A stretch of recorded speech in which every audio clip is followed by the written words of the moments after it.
सबके हाथ में मोबाइल है, अब बचा लो जनरेशन। जनरेशन तो खराब कर रहा है, अब बचाओ जनरेशन। हजारों वीडियो रोटेट कर रही हैं, बिना डिमांड के ही सप्लाई हो रहा है। अबे कर नहीं पा रहे हो तो कर रहा है। पहले पाकिस्तान था, बड़ी गर्व की बात है कि हमने इस क्षेत्र में पाकिस्तान को पीछे कर दिया है।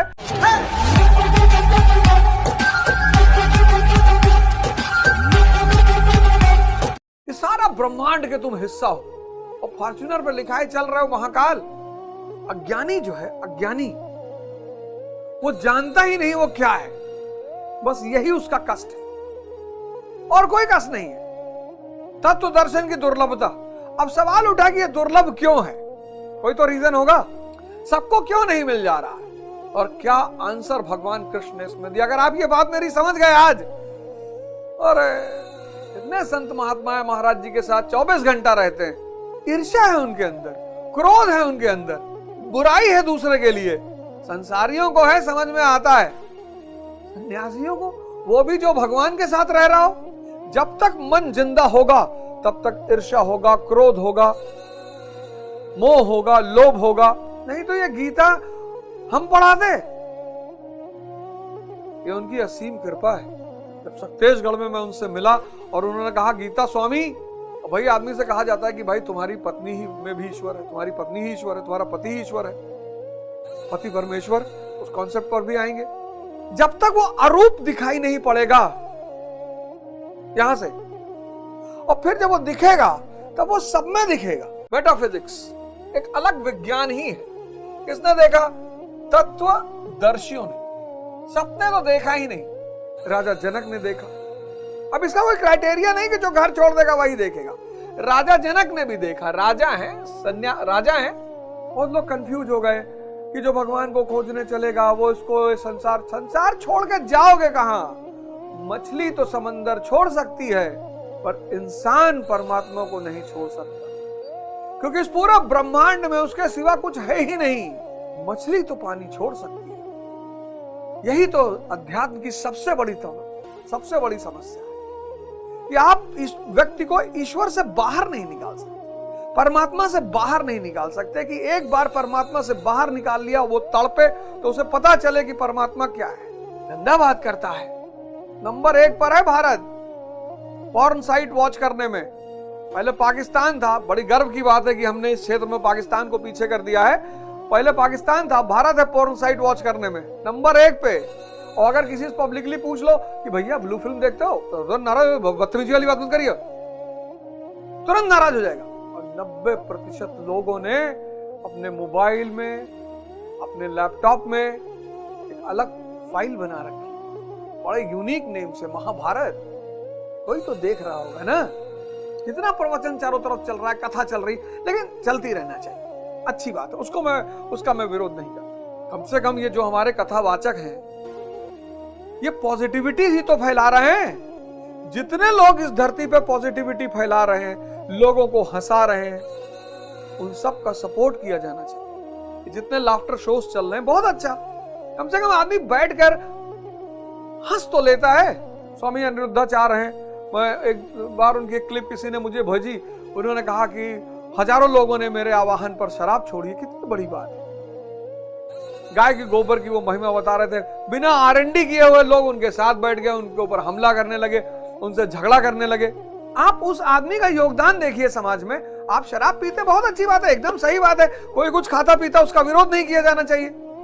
बिना आरएनडी किए आप बैठ गए, आप एक संत से बहस कर रहे हैं, तर्क कर रहे हैं, जिनसे करना है, जिन्होंने आपके बच्चों को शराब और सेक्स में डुबो दिया, उनसे आप कुछ बात ही नहीं करते, आप संत से लड़ाई कर रहे हैं। अब आचार्य रजनीश ने कहा संभोग से समाधि, इस देश ने संभोग पकड़ लिया, सेक्स का बात कर रहा है। अबे कर नहीं पा रहे हो तो कर रहा है। हजारों वीडियो रोटेट कर रही हैं, सेक्स का टाइमिंग बढ़ाएं, सेक्स का टाइमिंग बढ़ाएं, और मिलियन में व्यूज है, बिना डिमांड के ही सप्लाई हो रहा है। इस देश का आदमी इतना अपने आप को आवरण में ढक ले, पता नहीं उसको क्या शौक है अच्छा बनने का। दुनिया का सबसे घटिया शौक भारतीयों के पास है, अच्छा बनने का, अच्छा होना चाहिए। इसीलिए इस देश में जब कोई आदमी अच्छाई के रास्ते पे चलता है, उसको बहुत विरोध का सामना करना पड़ता है, दुनिया में भी, क्योंकि बाकी तो नाटक कर रहे हैं। अब रजनीश ने कहा संभोग से समाधि, इसको नहीं पकड़ा, इसको पकड़ लिया। संभोग का बात करता है, जनरेशन तो खराब कर रहा है, अब बचाओ जनरेशन। सबके हाथ में मोबाइल है, अब बचा लो जनरेशन। वही 90 के दशक में अगर सेक्स एजुकेशन को स्कूल में क्लास 11, 12 में पढ़ाया जाता तो आज बच्चे बचे नहीं होते। तुमने उस आदमी की बात पे गौर ही नहीं किया। अब बचा लो, अब बचाओ। स्त्री के पास अब अगर जाना तो सोच लेना कि हाँ, यह आनंद इंद्रिय विषय संयोग से आ रहा है। अब शराब हाथ लगाना तो तुरंत सोच लेना कि इंद्रिय विषय संयोग हो रहा है, ये माया है। संयोग टूटेगा, आनंद सुख रुक जाएगा, और धीरे धीरे ध्यान लगने लगेगा, क्योंकि दिखाई पड़ने लगेगा ना, ये सुख पैदा होता है। सुख, आनंद नहीं, सुख। इंद्रिय विषय संयोग, 12वां श्लोक 2 अध्याय का सबसे क्रांतिकारी 1 लाख करोड़ का श्लोक। अब जब स्त्री के पास जाओ या स्त्री पुरुष का, तो सोच लो इंद्रिय विषय संयोग हो रहा है, सुख पैदा हो रहा है। एक दिन इंद्रियां बूढ़ी हो जाएंगी, खत्म हो जाएंगी, इंद्रिय विषय संयोग नहीं हो पाएगा और सारी दुनिया तुम्हारे सामने रहेगी, बस वही नर्क शुरू हो गया। इस इंद्रिय विषय संयोग से चाहे जौन सी कोचिंग चले आओ, जो किताब पढ़ डालो, यज्ञ कर डालो, हवन कर डालो, कुछ भी कर डालो, तो पार क्या लगाता है? गुरु कृपा। चाहे हिंदू संत हो, चाहे मुस्लिम संत हो, जो भी पॉजिटिविटी फैला रहा है उसका समर्थन किया जाना चाहिए। तो दुर्लभ क्यों है, इसी में लिखते हैं। आप शायद इस लाइन पे, आज इस लाइन को अंडरलाइन कर लीजिएगा, बड़ी 1 लाख करोड़ रुपए की लाइन है। 1 लाख करोड़ रुपए की लाइन है। आईएएस की तैयारी करोगे, आईएएस बनोगे। पीएमटी की तैयारी करोगे, डॉक्टर बनोगे। इंजीनियरिंग की तैयारी करोगे, आईआईटी मिलेगा। एमबीए की तैयारी करोगे, आईएम मिलेगा। यहां चाहे जितनी तैयारी करो, साधन पार नहीं लगाते, और यहां जितनी ज्यादा तैयारी करोगे उतना दूर होते चले जाओगे। बड़ा अजीब सा नियम है। यही इस रास्ते की सबसे बड़ी चुनौती है कि भैया कर रहे हैं 20 साल से ध्यान, लगा ही नहीं है, नहीं लगेगा। क्यों? क्योंकि ये मार्ग सिर्फ और सिर्फ आशीर्वाद, ये मार्ग सिर्फ और सिर्फ आशीर्वाद, गुरु कृपा का मार्ग है। कहते हैं ये आत्मा को देख पाना दुर्लभ है, क्योंकि कोई विरला महापुरुष इसे आश्चर्य की भांति देखता है, सुनता नहीं, और फिर कोई दूसरा महापुरुष इसे आश्चर्य की भांति कहता है, और फिर कोई आश्चर्य की भांति सुनता है। सब सुनते भी नहीं, क्योंकि जो अधिकारी है, ये बहुत बड़ा सवाल खड़ा हो गया कि अधिकारी कौन है जी? ये कौन डिसाइड करेगा कि कौन अधिकारी है? और मैं तो यदा कदा ही जाता हूं, प्रणाम करता हूं, बोलते हैं तो कुछ सुन लेता हूं, नहीं तो चला आता। कहीं कहीं तो मैं मना करता हूं लोगों को, जब लोग कहते हैं चलिए मिला दे, मैं कहता हूं बस प्रवचन सुन लिया ना बाहर, क्योंकि ये उनका डिसीजन है कि वो मुझसे मिलेंगे कि नहीं। जैसे मैं देखता हूं लोग, बहुत लोग आश्रम जाते हैं, ए भैया मिला दो, ए भैया महाराज जी से मिला दो।